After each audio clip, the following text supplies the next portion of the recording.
Welcome to Orange Weekly, presented by Krause Health. Alongside Nate Mink, I'm Brent. Coming up, what does Dino Babers feel the Orange have to correct in the timing department? And underdogs against Maryland? Nate and I will discuss. But we start here, Nate. You know, the old adage in football is you make your biggest correction from week 1 to week 2, right? Well, what is that correction that Syracuse has to make? I mean, they won the game.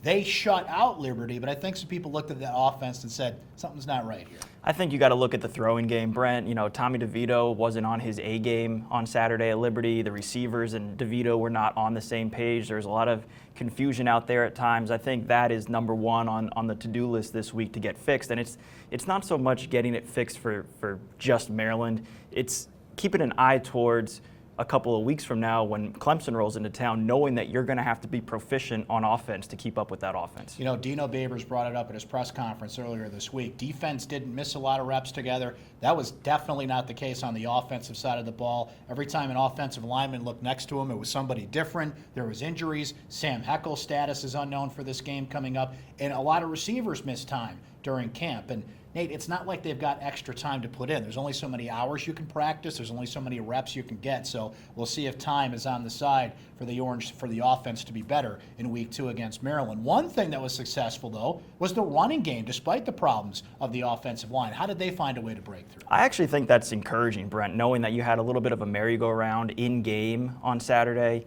and they were still able to get the ground game going, particularly later in the game. They wore Liberty down. You know, they only ran, I think, 79, somewhere around 80 plays, so they weren't at their peak tempo.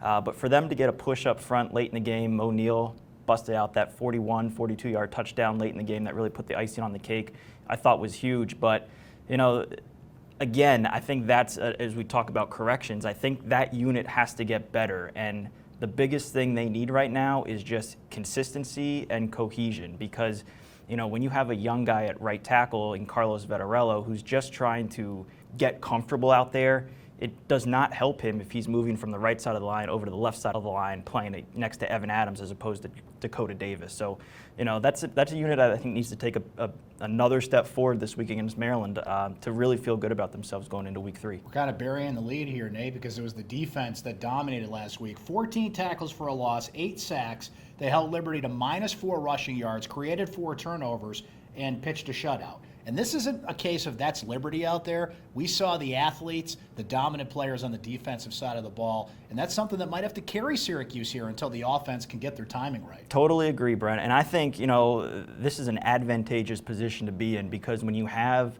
a defense as rock solid as Syracuse's defense, when you have a kicking game and special teams outfit that Syracuse has, that's going to complement that offense until they get fired up and clicking on all cylinders. Their defense, Brent, I think is exceptional. I think it's good enough to win the ACC. I don't know if that's going to necessarily mean they're going to shut down Clemson in a couple weeks, but I think if you look at what they can do up front in pressuring the quarterback, plugging the running game, the athletes that they have on the back end, I think they are going to be, again, one of the better defenses in the ACC and possibly the country. This is a carryover from last year. We saw them force a ton of turnovers last year.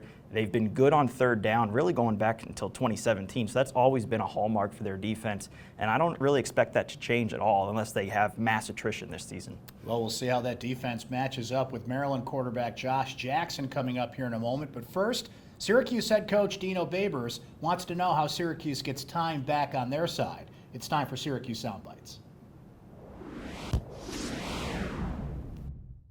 To me, this is two-a-days. This is guys being hurt, not hurt, in, not in, and throwing off the timing in the throwing game. And then all we have to do is get it back. I saw it happening. I mentioned it to you guys during two-a-days. I wasn't really happy with it, but there's only so much you can do. If a guy is hurt, he's hurt, and he can't go. And the throwing game is so delicate. It is so sensitive. And you start taking pieces out and moving them around, and it changes everything. And I think that's what you saw. And I talked to the team about it after the game, about guys. Our defense, we didn't have outside of the one injury we had, we didn't have a single guy on defense miss a snap of two-a-days. We didn't have any of our major special teams guys miss a snap of two-a-days. And really, even Sean Riley that put one on the ground, Sean practiced all the way through two-a-days except for one scrimmage. So really, he did a nice job as well out of the veterans. But out of that, we had some guys missing, and that affects the throwing game. The running game can still be okay, but for the throwing game, you need all those guys. So we need to get that timing back. How quickly things can change when it comes to the expectations for Syracuse football. In just 1 week, they're already an underdog against a team most people probably didn't think they would be, Nate. Now, that's Vegas and the bettors. I learned a term, by the way, sharps, not sharks. The sharps, the pro bettors, are all on Maryland, and Syracuse is certainly taking note on that. So that aside, for entertainment purposes only, why is Syracuse an underdog to Maryland? What kind of matchup do they have here? You're popping the peas as a pet peeve for Dino. Maryland has athletes. You know, they are located in a very, very fertile recruiting ground, the DMV, DC, Maryland, Virginia region.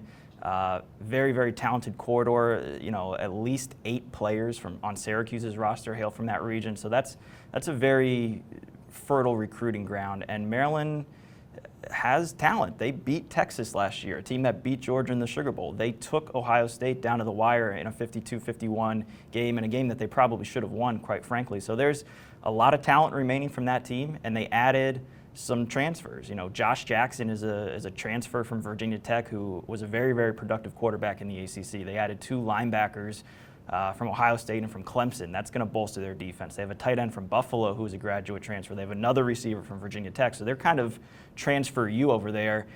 New staff. So, you know, I think I give Syracuse the edge on Saturday just because Syracuse is in year 4 under its coaching regime, and Maryland's athletes are still in game 2 under its coaching regime. I give Syracuse the edge, too. I think the Syracuse defense a little bit better than the Howard defense that Maryland put 79 points on last week. Nonetheless, that's pretty impressive. So, Nate, I'm going to say Syracuse 34, Maryland 21. I think the offense gets back on track. They simplify things. I think Tommy DeVito is going to find that short passing game a little bit more this week, particularly Sean Riley, I think, is going to have a big game. Defense does enough to hold Josh Jackson down in the orange, goes to 2-0.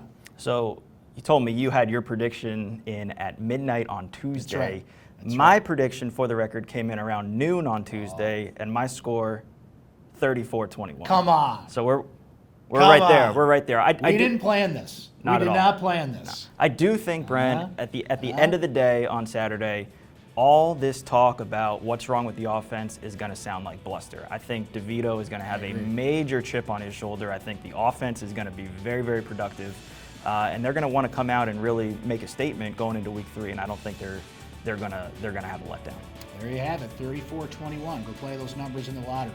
For now, for Nate Mink, I'm Brent Dax. That's Orange Weekly presented by Krause Health. We'll talk to you next time.